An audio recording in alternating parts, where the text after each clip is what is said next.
कहते हैं पत्ता पत्ता ईश्वर की मर्जी से हिलता है, तो सब कुछ आपकी मर्जी से ही होगा ना? बच्चे, अगर तुम्हें शक्ति मिल जाए अपने बच्चों का भाग्य लिखने की, तो कैसा भाग्य लिखोगी? सब कुछ परफेक्ट लिखूंगी।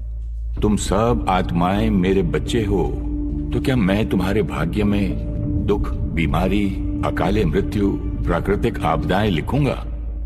क्या मैं एक का भाग्य कठिन और दूसरे का श्रेष्ठ लिखूंगा? तो फिर ये सब कौन डिसाइड करता है? ये सब तुम बच्चे कर रहे हो। हम क्यों करेंगे ऐसा? हम तो खुद अपने दुखों से छूटना चाहते हैं। तुम्हारे दोनों बच्चे सफल होना चाहते हैं, लेकिन होंगे तो अपने कर्मों अनुसार। ओह, लॉ ऑफ कर्मा। वो तो बचपन से सीखा है कि जैसा कर्म हम करेंगे वैसा हमें फल मिलेगा। वो फल ही तुम्हारा भाग्य है जो तुमने अपने कर्मों से लिखा है। मतलब मेरा भाग्य मैं खुद लिखती हूँ, लेकिन हम जब पैदा होते हैं तब से ही हमारा भाग्य शुरू हो जाता है।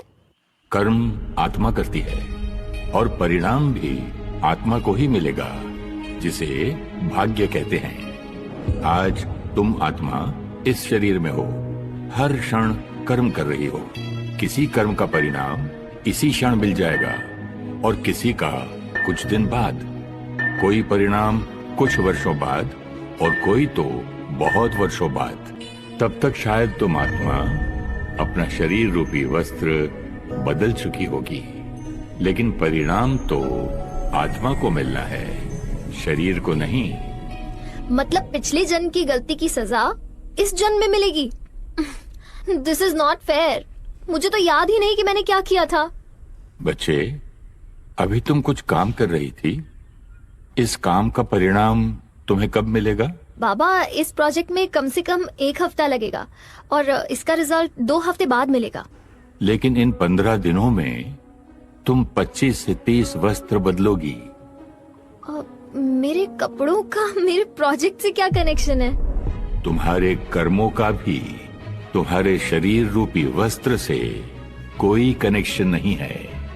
तुम आत्मा कर्म कर रही हो, किसी कर्म का परिणाम तुम्हें इस शरीर में मिलेगा और किसी का अगले शरीर में। मीठे बच्चे, आज तुम्हारे पास शरीर निरोगी है, सुखद संबंध हैं, तुम्हारे पास धन है। ये सब तुम्हारे पूर्व जन्मों में किए हुए श्रेष्ठ कर्मों का फल है। ओह, ये तो ध्यान ही नहीं रहा। रोहित, राहुल, प्रिया और मेरे सारे रिश्ते भी पूर्व कर्मों का परिणाम है। बच्चे, हर जन्म में तुम अनेक आत्माओं के संबंध में आती हो, जिनके साथ तुम्हारा कर्मों का हिसाब किताब बनता है। संबंधों में तुम्हारे कर्म बहुत अच्छे होते हैं, लेकिन कुछ गलतियां भी होती हैं। जब वो आत्मा तुम्हें पुनः नए शरीर में मिलती है, तुम्हें उस संबंध में सुख भी अनुभव होता है और कभी दुख भी। मतलब मैं इन सब से पहले मिल चुकी हूँ और आगे भी मिलूंगी। वाह बच्चे, तुमने बिल्कुल सही समझा। बाबा, ऑफिस में ना मेरी बॉस नेहा है। मैं पूरी कोशिश करती हूँ कि उसके साथ अच्छा व्यवहार करूँ, लेकिन पता नहीं वो कौन से जन्म की दुश्मनी निकाल रही है मुझसे। उसकी वजह से मेरी प्रमोशन भी रुकी हुई है। बच्चे, सिर्फ व्यवहार कर्म नहीं होता। तुम्हारे संकल्प, बोल और व्यवहार तुम्हारे कर्म हैं। ओह, मतलब हर थॉट भी कर्म है।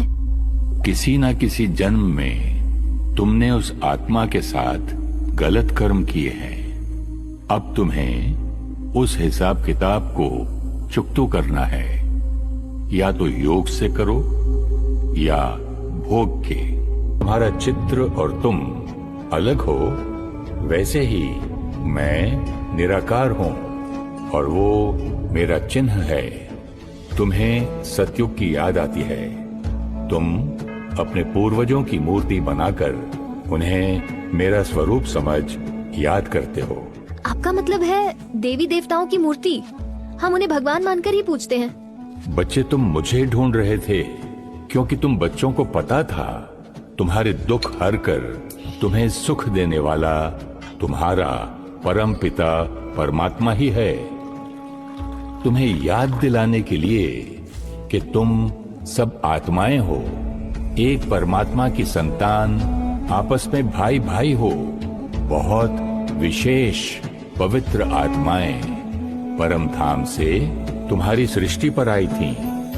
ज़ोरोएस्टर, Ibrahim, Moses, Mohammed, Gautam Buddha, Jesus Christ, Mahavir, Shankaracharya तुम्हें मुझसे जोड़ने आए थे, लेकिन तुम उनसे ही जुड़ते गए।